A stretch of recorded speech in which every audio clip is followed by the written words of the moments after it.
There are many habits that can affect your life in a negative way, but one of the worst habits to have is bad money habits.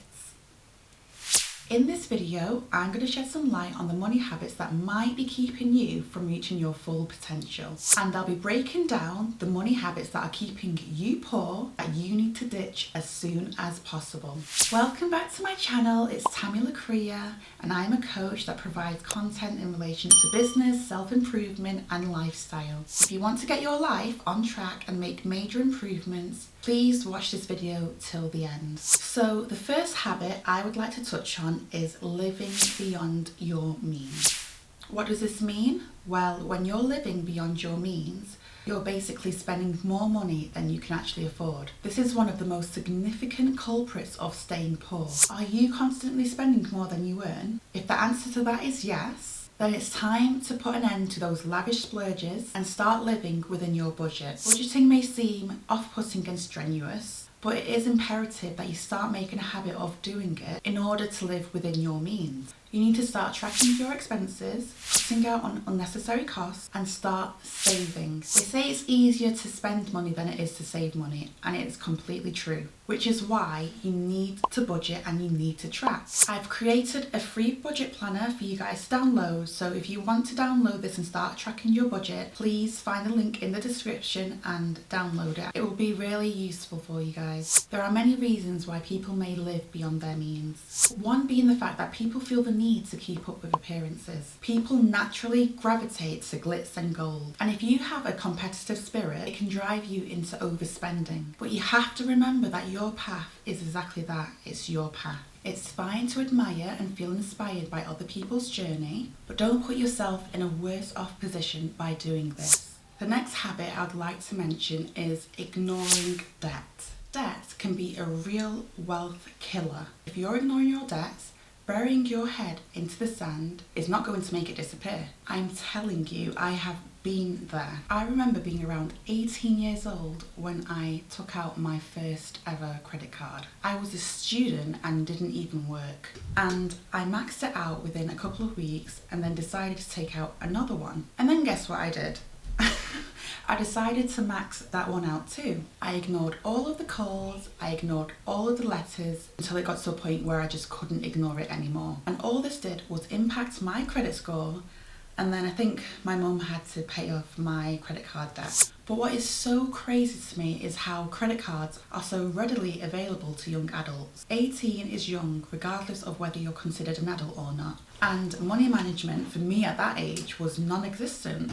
My point is, instead of ignoring your debts, create a repayment plan and make a consistent effort to pay them off. Trust me, you'll be much better off. But I'm going to be completely honest, having little to no debt at all is basically your best bet. Next up, failing to save and invest. Now, saving and investing is important when it comes to building wealth. And if you're not doing this, then you are missing out. What makes saving so important? Well, maybe you want to buy a house. Maybe you want to go on a 2-week vacation. Or maybe there are so many birthdays coming up and you need the funds to buy gifts. But most importantly, life is so full of uncertainties and emergencies can happen when we least expect them to. For example, a car breakdown or an illness or even a loss of a job. Having savings can act as a safety net, providing a financial cushion during those rainy days. The last thing you want to do is take out debt to help you during these challenging times, because you're putting yourself in a much worse position by doing this. And you may be one of those people that feel like you have nothing to save after you receive your monthly income, but taking around 5 to 10% of your income before your bills are paid and putting it into a savings account is the best way to do it, because I can assure you that your bills will still be paid and the senseless purchases you do here and there will soon start to change. It's all about prioritising. Many people say to think of savings as a bill, but I think that bill comes across as negative in many people's minds. So think of it like this. Every time I put money into my savings, I'm slowly becoming a millionaire. Your shoulders become a little lighter when you think of it like that, doesn't it? In terms of investing, educate yourself on different investment options and just choose the one which is best for you. Now, another bad habit that is so common is impulse buying.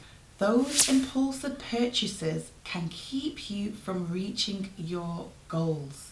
And if you're wondering what impulse buying means, impulse buying is a spur-of-the-moment decision to purchase something without much thought. If that sounds like you, stop right now. You do not need to rush and purchase things. Do this instead.